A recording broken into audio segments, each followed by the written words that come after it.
Aleluya. Vamos al libro de San Juan, capítulo 3. Quizás podamos ampliar en estos momentos lo que el Señor nos tiene preparado. Gloria a Dios. San Juan, capítulo 3.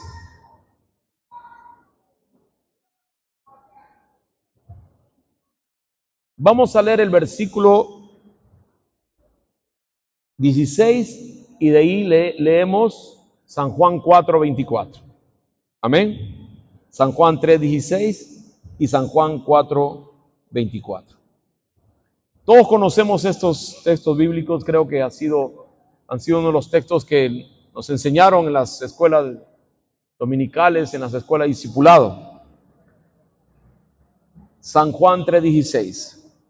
Dice así la palabra del Señor: en el nombre del Padre, del Hijo y del Espíritu Santo. Porque de tal manera amó Dios al mundo. Dice así: porque de tal manera amó Dios al mundo, que ha dado a su Hijo unigénito, para que todo aquel que en él cree no se pierda, mas tenga vida eterna.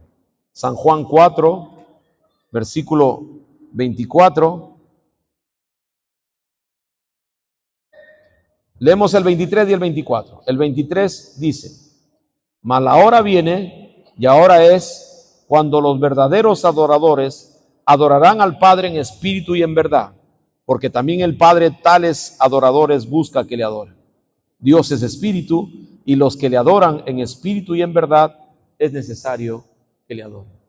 Gracias te damos, precioso Dios, por tu palabra, Señor, siempre vigente, Padre, que nos edifica, Señor, que nos enseña, nos redarguye, nos corrige, nos instruye, Señor.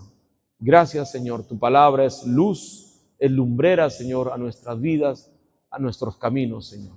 Padre, te pido que tú nos edifiques a través de tus palabras, Señor. Oh Dios de los cielos, Señor, te pedimos, Señor, que tú tomes la atención de nuestros corazones y que esta semilla incorruptible de tu palabra, Señor, quede sembrada en cada uno de nosotros. Y te pedimos, Señor, por la obra maravillosa de tu Espíritu Santo, que podamos dar fruto, Señor, cada día. Oh Dios de los cielos, fruto de justicia, Señor. Y que tu palabra, Señor, transforme nuestras vidas, Señor. Moldee, Señor, nuestro carácter, Señor, y forme a Cristo en nosotros cada día, Señor. Gracias te damos, precioso Dios de los cielos. Prepara nuestros corazones, Señor. Y te pido, Padre, que tú tomes la autoridad aquí, Señor.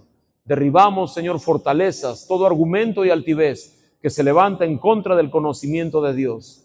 Y llevamos cautivos, Señor, todos nuestros pensamientos a la obediencia a Cristo Jesús. Gracias te damos, papacito lindo. Te pido que tú uses mi vida y mis labios, Señor. Oh Dios de los cielos, que sea tu Espíritu, Padre, aquí edificándonos, Señor. Oh Dios de los cielos, hablándonos, Señor, guiándonos, Padre, trayendo dirección, enviando luz y verdad a nuestras vidas, Señor. Gracias te doy. Te pido que tú uses mi vida y mis labios, Señor. Oh Dios de los cielos, yo me niego a mí mismo porque está escrito, Señor. Oh Dios de los cielos, mas no vivo yo, mas Cristo vive en mí, Señor. Y lo que ahora yo lo vivo en la carne, lo vivo en la fe en el Hijo de Dios, el cual me amó y se entregó a sí mismo por mí. Gracias te doy, Señor. Oh Dios de los cielos, Padre. Gracias. Toma tú la autoridad y arruinamos todos los planes del adversario, Señor, para poner distracción, confusión, Señor, oh Dios de los cielos, Padre, en el nombre de Jesús. Proclamamos, Señor, en esta hora el señorío de Jesucristo, oh Dios de los cielos, Padre precioso, en el nombre del Padre, del Hijo y del Espíritu Santo. Gloria a Dios, gloria a Dios, gloria a Dios. Dale un fuerte aplauso al Rey de Reyes.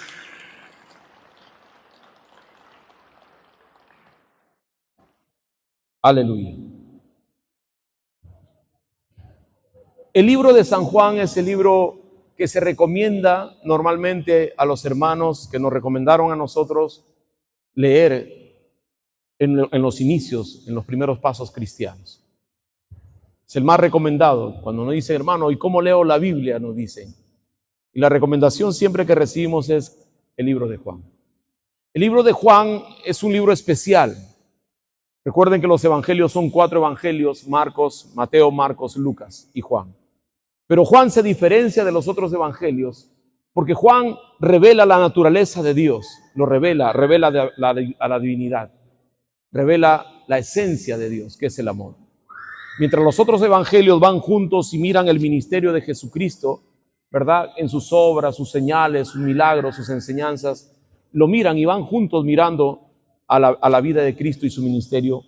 Juan como que se aparta y mira más la esencia del Señor. El verbo hecho carne comienza en el capítulo 1. Pero Juan, fíjense, se distingue por las conversaciones que hay, que Jesucristo tiene con diferentes tipos de personas, diferentes tipos de personajes de los estratos sociales que habían en aquellos tiempos.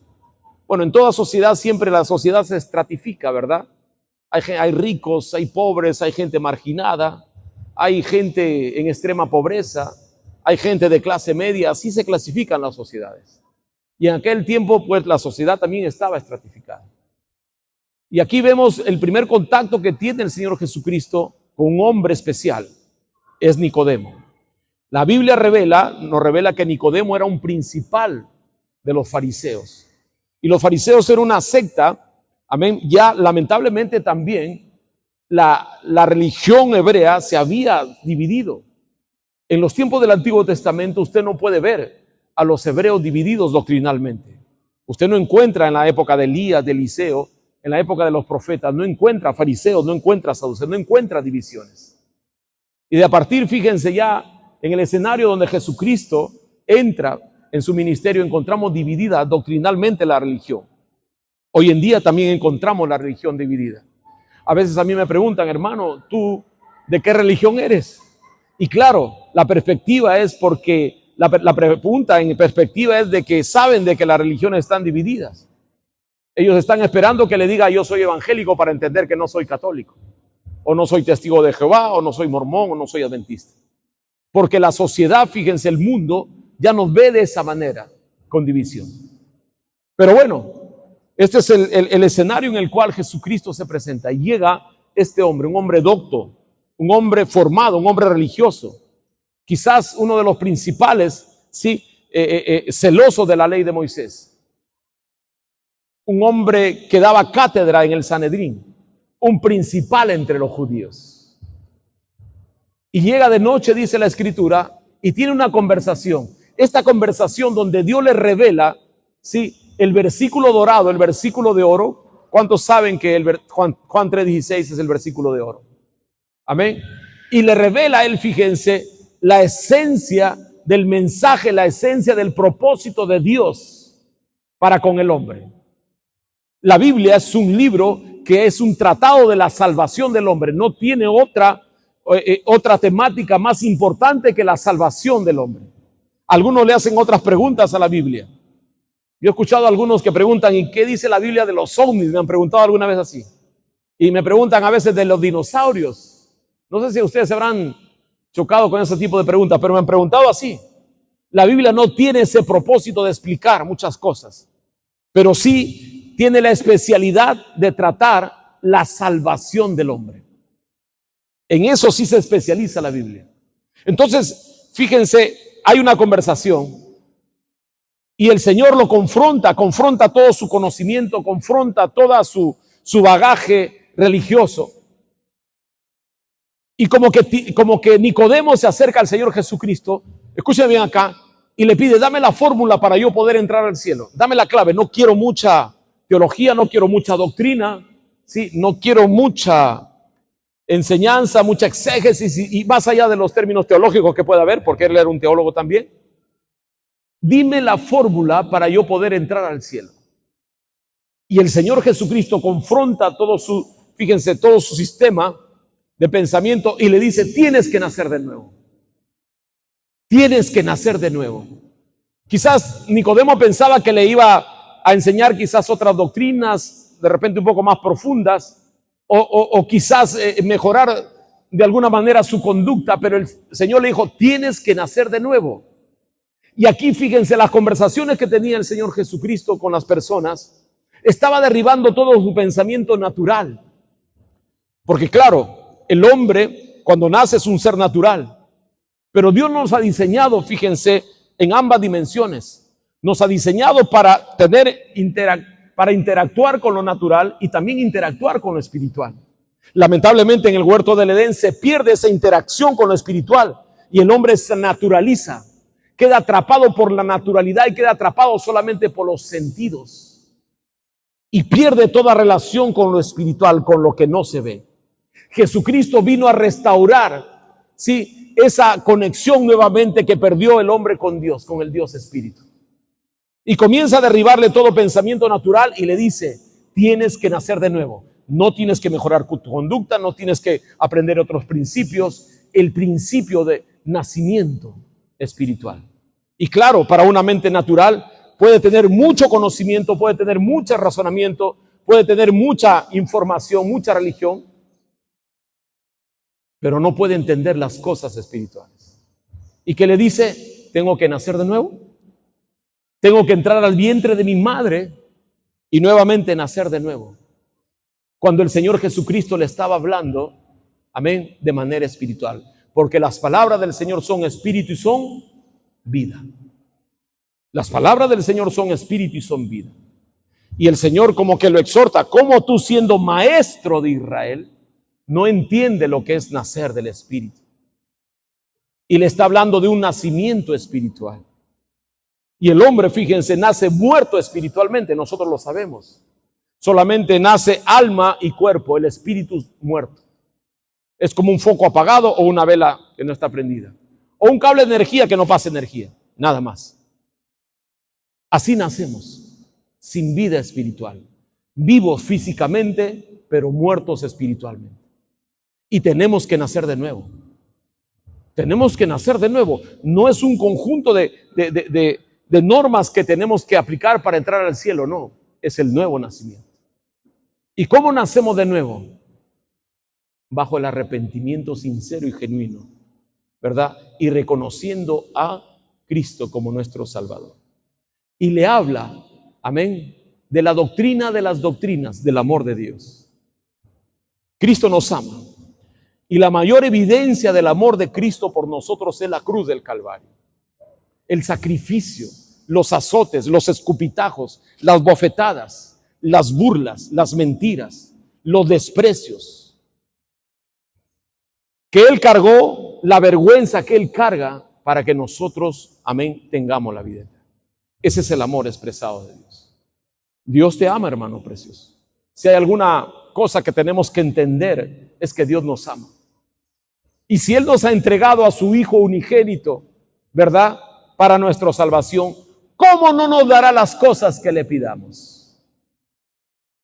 ¿Cómo no nos dará las demás cosas si se entregó al adorable, al Rey de Reyes y Señor de Señores? Amén. Denle un aplauso a Cristo.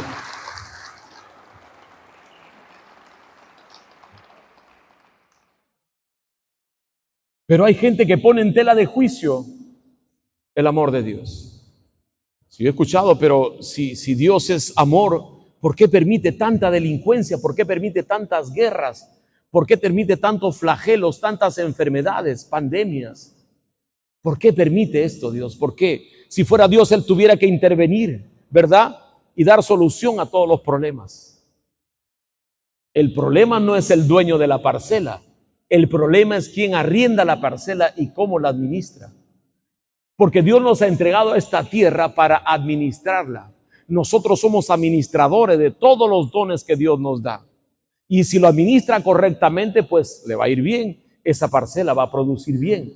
Pero si la deja y es negligente, la parcela se va a enhiervar. ¿Me estoy explicando? Es que Dios nos ha dado a nosotros el libre albedrío. Tenemos nosotros libertad de elección aquí en la tierra. Si Dios no nos hubiera dado el don de libre albedrío, me estoy explicando, no seríamos imagen y semejanza de Dios. Seríamos seres, amén, que hemos sido diseñados para poder hacer solamente la voluntad de Dios. Y eso no le da la gloria a Dios. Lo que le da gloria a Dios es que tú en tu libre elección has decidido servirlo a Cristo y adorarle a Él. Eso da gloria a Dios. Que un ser con libre elección elija seguirlo, servirle y adorarle a Él. Y es por eso, por la introducción de la libre elección es que el hombre elige hacer el mal. Aunque la palabra del Señor, que es universal y que nos da para todos, nos recomienda seguir, ¿sí?, el consejo de Dios. Dios nos dice, aquí te pongo el bien y el mal, la bendición y la maldición, la vida y la muerte. Escoge tú. Como Padre y Dios, yo te aconsejo que tomes la vida, que tomes la bendición, que tomes el bien. Ese es el consejo de Dios para toda la humanidad, para todas las razas. Sin embargo, el hombre tiene libre albedrío y el hombre no escoge muchas veces, amén, seguir los principios que Dios ha establecido. Y es casualmente porque está así la sociedad, porque lamentablemente, amén, le dio a la espalda a Dios y a su palabra. Pero el amor de Dios está sobre todos nosotros. Dios llama la atención a través de la cruz, porque de tal manera dice amó Dios al mundo, que ha entregado a su Hijo unigénito. Y cuando entendemos de la entrega, hablamos del sacrificio de Cristo. Muchas naciones, hermano, escucha bien, muchas naciones, cuando la Biblia comenzó a entrar a las naciones, la Biblia comenzó a reformar las culturas, las sociedades de aquellos tiempos. Muchas naciones tomaron la cruz en sus banderas. Y vemos nosotros países como Suiza, los países del norte de Europa, Finlandia, Suecia, Noruega, Dinamarca, ustedes van a ver una cruz ahí. Porque la palabra del Señor comenzó a entrar en sus sociedades, comenzó a entrar en sus culturas. El amor de Dios expresado a través de la cruz del Calvario. Pero también le habla, pero Señor, ¿cómo acceso a esa salvación? ¿Cómo puedo llegar? ¿Cómo puedo tomar yo esa salvación? Claro, y él siendo maestro de Israel, conocedor del Antiguo Testamento, el Señor le explica allí, los versículos anteriores al 16, un incidente que hubo, escúcheme bien, un incidente que hubo en el Antiguo Testamento. Lo sabemos, ¿verdad? Los hebreos de aquellos tiempos, los israelitas, se rebelaban contra Dios en el desierto. Y en el desierto el Señor manda serpientes, sí, venenosas para que los muerdan y los maten. Y comenzó la mortandad por la rebelión de Israel, comenzó la mortandad. Sí, cientos de israelitas comenzaron a morir. Y los israelitas en aquellos tiempos en el desierto se arrepintieron. Y la misericordia de Dios estuvo también allí. Y Dios le habla a Moisés y le dice, haz una serpiente de bronce y ponla en un asta. Y levántala. Y ponla en medio del campamento. En el momento que sean picados, aquel que vaya a la serpiente y la mire, amén, será salvado. Y así de sencillo era. Aquel que era mordido por una serpiente iba corriendo, ¿verdad? Y miraba la serpiente de bronce, ¿sí? Y era salvo del veneno de la serpiente. Muy bien. Entonces el Señor, fíjense, concatena, entrelaza este incidente y le dice, así como Moisés levanta la serpiente de bronce en el desierto, así el Hijo del Hombre será levantado, dice, para que todo aquel en él cree no se pierda, mas tenga la vida eterna. Ahora, muy bien, y entendemos, fíjense aquí, una noción de fe muy hermosa, porque ellos miraban a la serpiente y se libraban del veneno, amén, que había infectado sus cuerpos y se salvaban. Y ahora nosotros miramos a Cristo, me estoy explicando, sí, y somos limpios del veneno de la serpiente que es el diablo en nuestros corazones y tenemos vida eterna, solamente creyendo. Ellos miraban, amén, y el veneno no era eficaz en sus cuerpos. ¿Me estoy explicando? Nosotros creemos y el veneno del pecado no es eficaz en nuestros corazones. ¿Cuánto le da un aplauso a Cristo? Entonces, espiritualmente vemos de que mirar y creer son sinónimos. Ahora, ¿qué es creer? Es la mirada que yo pongo en mi corazón. Amén. Es la seguridad y la confianza que yo pongo en Dios. La mirada que yo pongo en mi Dios Salvador. Esta enseñanza es universal y quizás sea uno de los versículos más predicados dentro de la iglesia del Señor. Sin embargo, hay un requisito importante, hermano. Tenemos que nacer de nuevo. Es uno de los principios, es una de las primeras doctrinas que se enseñan dentro de la iglesia del Señor. No es buena conducta, no es que Dios no viene a hacerte bueno. La bondad es un fruto del Espíritu de Dios cuando hay un nuevo nacimiento. Dios viene a hacerte vivir. El propósito de Dios es hacer vivir al muerto espiritualmente. Amén. Y muy bien, a este hombre, fíjense, lleno de conocimiento, lleno de religión, conocedor de la ley de Moisés, le entrega esta palabra. Le entrega la causa, la fuente, la esencia de por qué nosotros somos salvos. El amor de Dios manifestado en el sacrificio de Cristo. Después vemos al Señor Jesucristo y la Biblia habla ahí, comenzando el capítulo 4, dice que le era necesario pasar por Samaria. No era una necesidad geográfica que Dios tenía que pasar por ese pueblo, por esa ciudad, sino de que era una necesidad de Dios. Y se va y se encuentra en un pozo y encuentra a una mujer sacando agua del pozo al mediodía. Imagínense, esas zonas son casi desérticas y el sol es abrasador. Y esa mujer iba a esa hora, a las 12 del día, a sacar agua. Y el Señor acá se le acerca a ella.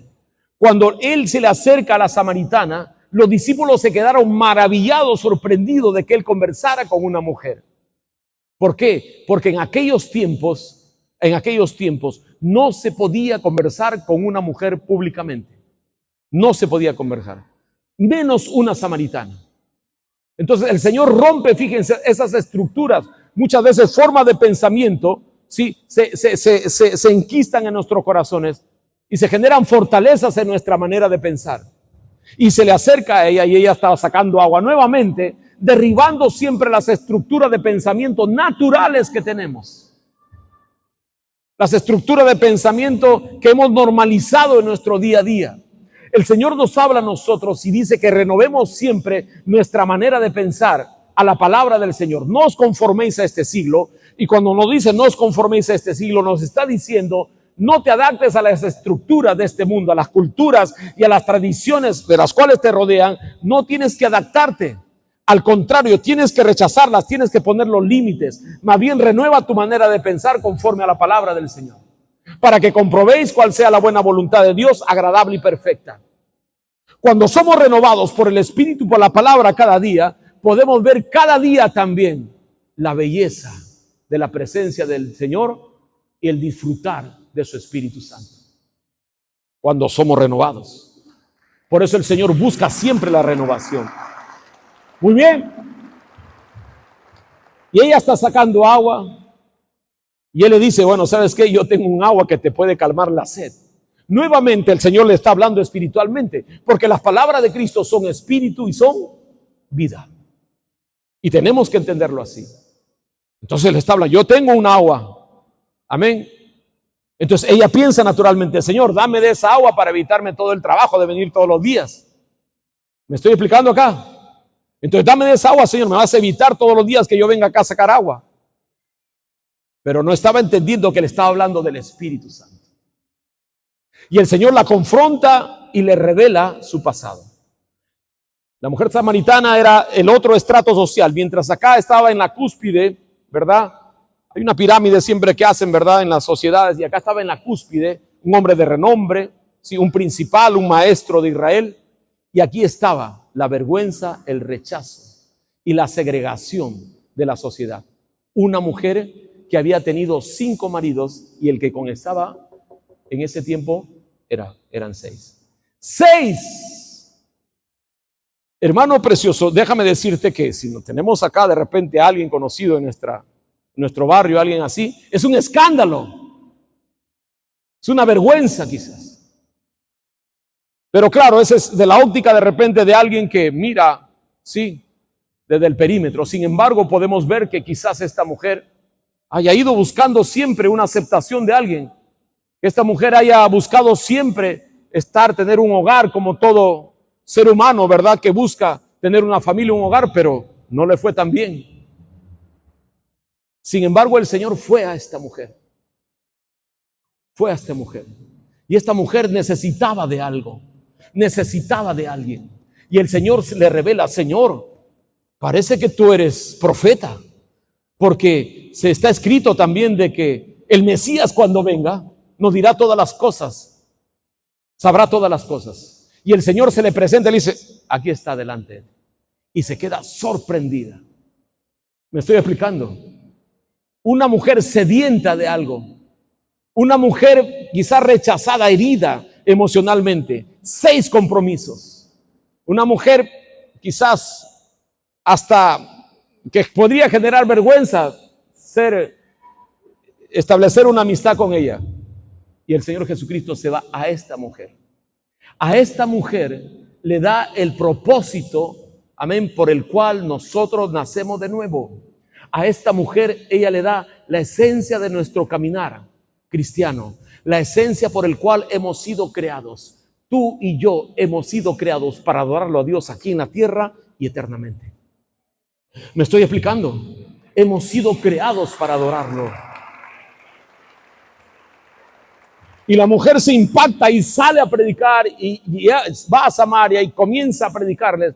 Y la gente después se quedó maravillada. No lo dejaron ir a Jesucristo. Creo que lo tuvieron 2 días ahí en esa ciudad. Y ahora le dijeron, ¿sabes qué? Ahora ya no creemos por lo que tú nos has dicho, creemos por sus mismas palabras. Y le da que Dios busca adoradores en espíritu y en verdad. ¿Qué significa adorador en espíritu? Primeramente tiene que ser en espíritu, porque alguien que no ha nacido en el espíritu, alguien que está muerto espiritualmente, no puede adorar a Dios. No lo puede adorar. ¿Verdad? Un foco, si no está conectado a la energía, no da luz. Una vela, si no se le enciende, tampoco da luz. Un cable, si no está conectado, ¿verdad? No puede transmitir energía. Y el ser humano sin Cristo es así. Puede estar vivo físicamente, pero espiritualmente está muerto. Y así muerto no lo puede adorar. Esta mujer recibió el Espíritu Santo, le creyó, tuvo al Cristo delante de ella, lo recibió y comenzó. Este es el propósito de mi vida. Esto es. Para esto he nacido, para adorarlo a Él. Amén. Esos vacíos que había tenido esta mujer, esas heridas que había tenido esta mujer, fueron sanadas y fueron llenos. Y ahora vemos la primera adoradora del Señor Jesucristo. Dios los busca. Dios también busca. Dios tiene necesidad de esos adoradores. Dios tiene necesidad de ellos. ¿Sabías tú que Dios tiene necesidad? Porque le era necesario pasar por Samaria. Le era necesario tocar a esta mujer. Tiene una necesidad de ti, Dios. Y ahí viene un principio hermoso, hermano precioso, el principio de la reciprocidad. Dios necesita de aquellos que lo necesitan. Y lo repito nuevamente. Dios necesita de aquellos que lo necesitan. Los necesitados de Dios. ¿Quiénes son los necesitados de Dios? Y el Señor rompe, fíjense, rompe una declaración universal. El primer principio que emana de la boca de Dios público. Bienaventurados los pobres en el espíritu, porque de ellos es el reino de los cielos. Y aquí rompe, bienaventurados aquellos que lo necesitan, aquellos que no miran otras cosas, los pobres en el espíritu, porque de ellos es el reino de los cielos. Estos pobres en el espíritu son aquellos que solamente necesitan a Dios. Y se dan cuenta que sin Dios son nada, sin Dios son secos, sin Dios son como un hueso seco, como una paja llevada por el viento. Estos son los adoradores. Estos son los adoradores. Aquellos que tienen necesidad de Dios cada día. Aquellos que se levantan cada día y dicen, Señor, necesito más de ti. Sin ti no puedo caminar hoy día. Sin tu presencia no puedo. No hay contentamiento en esta vida, Señor, si es que tú no estás conmigo. Amén. Dale un fuerte aplauso a Cristo.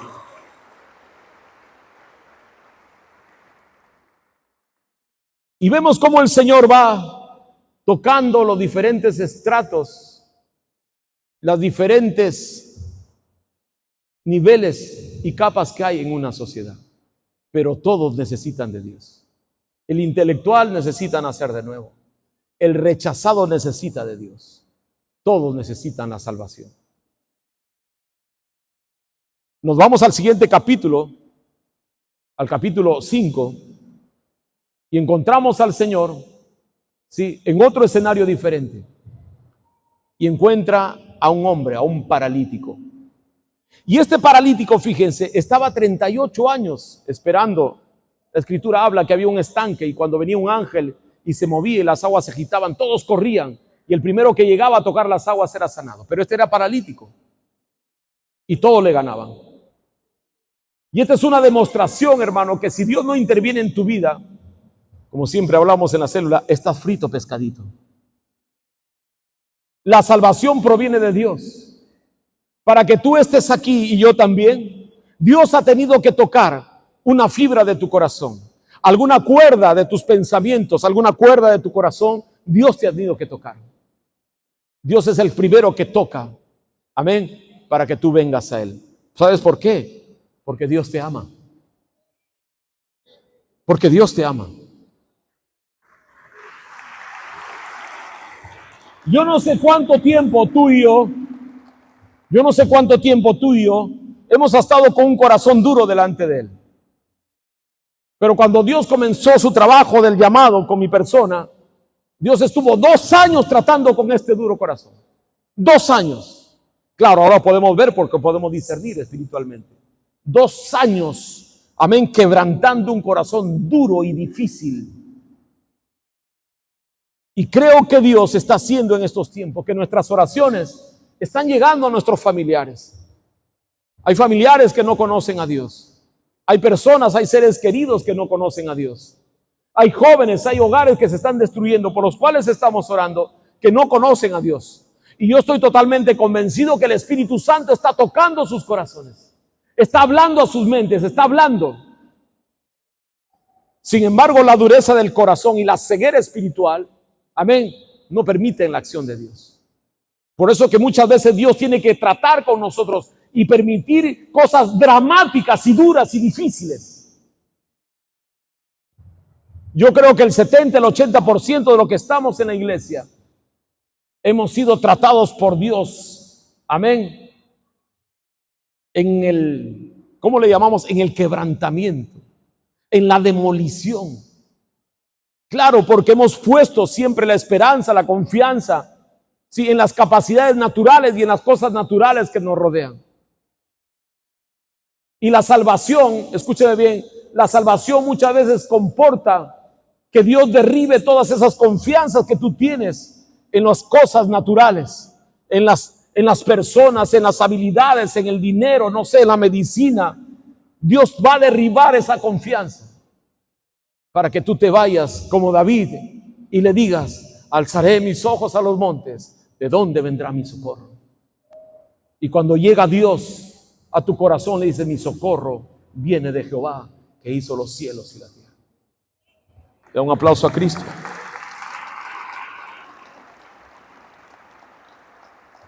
Este hombre representa la parálisis del hombre frente a la salvación. El hombre, así como no puede hacer nada para su nacimiento carnal o natural, tampoco puede hacer nada para su nacimiento espiritual. No puede hacer nada. Tiene que haber una intervención de Dios. Los que hemos sido escogidos por Dios, dice la Escritura, los hijos de Dios, no han venido a la tierra por la voluntad de carne ni por la voluntad de varón, sino por la voluntad de Dios. Así que cuando te mires en el espejo y te veas de repente algunas cositas por ahí, así te ama Dios. Amén. Así te quiso Dios, así te quiere Dios. ¿Me estoy explicando? Amén. ¿Le puedes decir al hermano o a la hermana que está a tu costado: tú eres la obra maestra de Dios?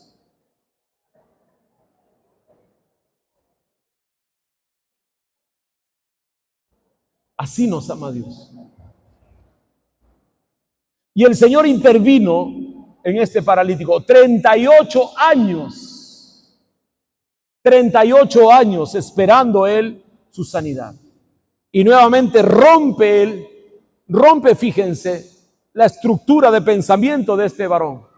Y le pregunta: ¿quieres ser sano? Fíjense la caballerosidad de la divinidad cuando se acerca a nosotros. Porque toca nuestro corazón y dice: ¿quieres salvarte? ¿Quieres recibirme como tu Señor y Salvador? ¿Quieres? ¿Quieres la salvación? ¿Quieres la vida eterna? ¿Quieres caminar conmigo? ¿Lo deseas? ¿Quieres ser sano? ¿Lo deseas? Porque el Señor primero hace la pregunta. Muchos lo rechazan. Gracias a Dios por la buena tierra que hay aquí. Gracias a Dios por nosotros, que en su misericordia Dios tocó nuestros corazones.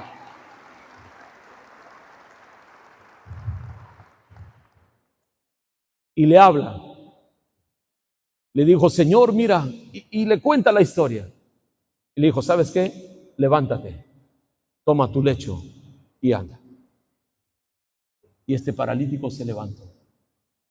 Ahora, muy bien, escúchame bien, hermano.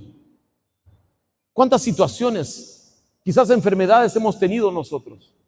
¿Cuántas situaciones, cuántas crisis, adversidades podemos estar pasando en este tiempo? Y yo te quiero decir que la palabra del Señor es verdad. Y que si el Señor hizo esto con este paralítico, como dicen los jóvenes, lo que tú tienes es un chancay de A20 delante de la presencia del Señor. Pero nuevamente Dios rompe nuestra manera natural de pensar. Amén. Rompe siempre la naturalidad. Y Dios busca eso en nosotros. Amén. Que adecuemos nuestros pensamientos como la mente de Cristo dice. Así que, hermanos, estas tres personas, donde Dios interactúa con ellos. Yo le preguntaba al Señor, Señor, ¿por qué no le diste el versículo de oro a la mujer samaritana? ¿Y por qué no le hablaste a Nicodemo acerca de la adoración? Porque había un hombre aquí que él en cada necesidad él tenía una palabra adecuada. En cada situación personal él tenía una palabra viva para cada uno de ellos. Un hombre que sentía cierto orgullo por el conocimiento que tenía. El Señor se lo derriba el orgullo y le da la doctrina de las doctrinas, la enseñanza de las enseñanzas, el versículo fundamento de la palabra del Señor, el sacrificio de Cristo. Amén. El cual Dios muestra su amor. Y a esta mujer que tenía la necesidad de aceptación, que buscaba el propósito de vida, le entrega el propósito. Tú naciste para adorar a Dios. ¿Me estoy explicando? Y a este hombre con una necesidad, fíjense, 38 años. Quizás ya no le quedaba una lucecita de esperanza. Yo recuerdo que pasábamos con una prueba con mi esposa y estábamos ahí, todos juntos orábamos. Y como yo veía que decaía su confianza, porque esperábamos en el Señor. Y muchas veces cuando uno espera en mucho tiempo, como que la esperanza se va. Y yo le decía, así es Dios. Muchas veces espera, pero siempre Dios deja una lucecita pequeñita de esperanza. Y solamente en esa lucecita pequeñita donde el Todopoderoso se filtra. Amén. Y te sorprende y comienza a hacer cosas maravillosas. Dios es sorprendente, hermano. Sorprendentemente lo sanó a este varón. 38 años esperando su sanidad. Toda una vida. 38 años.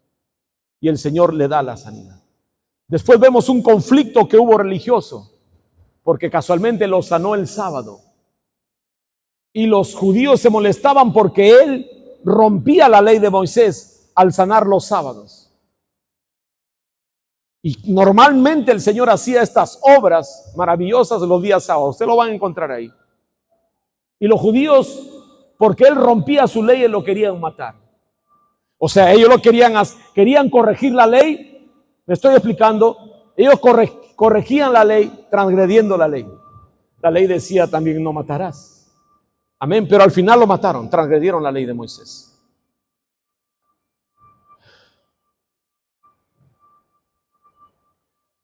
Dentro de estas tres personas, un hombre docto, un hombre con mucho conocimiento, un principal de su pueblo, un maestro de su pueblo, una mujer rechazada, una mujer de la clase quizás representando la vergüenza de una sociedad. Y un hombre quizás sin esperanza. Nosotros podemos identificarnos en uno de ellos O quizás estemos en medio del espectro de esa sociedad. Pero yo quiero decirte que Dios siempre tiene una solución para tu problema. Cristo te ama. Cristo te ama. Amén. Y la mano de Dios está sobre ti y sobre mí cada día para poder restaurarte, para poder sanarte, para poder salvarte. Dios nunca te ha dejado. Dios nunca te ha desamparado. Dios nunca te ha descuidado. Él está allí. Ay, hermano, pero no siento la presencia del Señor. No lo sé. ¿Qué es lo que está sucediendo muchas veces? A los tres Dios le rompe la naturalidad. Después vamos a ver en el capítulo 6, cuando Dios hace multiplicar los panes y los peces, nuevamente rompiendo la manera natural de pensar. Nuevamente. Y Dios haciendo ese tipo de señales maravillosas para romperles esa manera de pensar.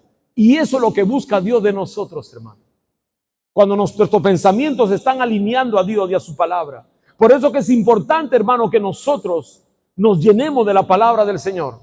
Por eso el libro de Colosenses dice que la palabra de Dios abunde en vuestros corazones. La palabra de Dios. La palabra de Dios y el Espíritu de Dios tiene que abundar en nuestros corazones. Quizás sea la palabra correcta acá. Tenemos que desnaturalizar la manera de pensar nuestra y comenzar a pensar, amén, a la manera de la fe, creyendo siempre en el Todopoderoso. El caminar del creyente siempre mira a Dios y obedece a su palabra. El judío, el hebreo, el maestro de Israel quería entender, pero se le fue muy difícil obedecer. Una mujer que tenía necesidad se le hizo más fácil obedecer. No lo vemos al hebreo predicando el evangelio, pero vemos a una mujer. Y casualmente a eso Dios llama, a los rechazados, a los segregados, a los marginados. A eso Dios llama, a lo que no es, para levantarlos. A lo vil y menospreciado de este mundo, Dios los llamó. Amén. Y ahí estamos cada uno de nosotros. Dale un aplauso a Cristo.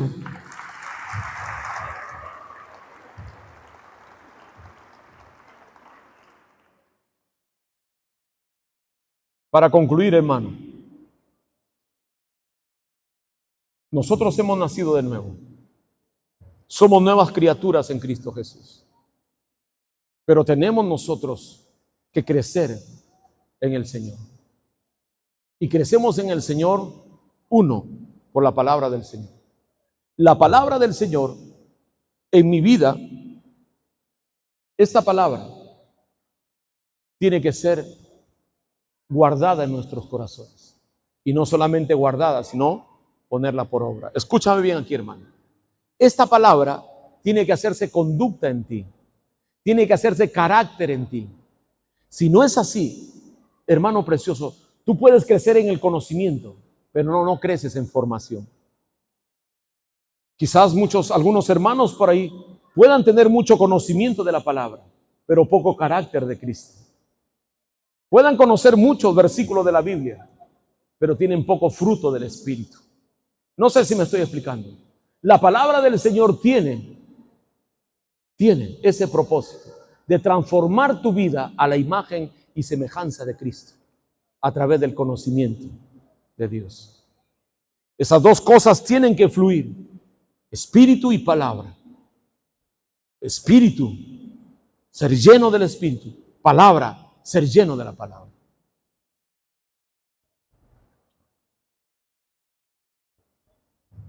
¿Cuántos quieren comprobar la buena voluntad de Dios? Agradable y perfecta. Aquellos que dejan ser transformados, que se dejan ser transformados por la palabra. Amén. Dios confrontó a estas personas y confrontó su manera natural de pensar. Amén. Pero la misericordia de Dios es mucho más grande muchas veces que nuestras debilidades. Sí. Y Dios busca una transformación en nosotros. Entramos a este nuevo año y este año es un año de transformación. Yo estoy totalmente convencido por la fe de que este año va a ser un año de multiplicación de células. Amén. Que vamos a entender el propósito por el cual Dios nos insertó a las células, para poder crecer, para poder ser edificados, para poder evangelizar. Este año va a ser diferente.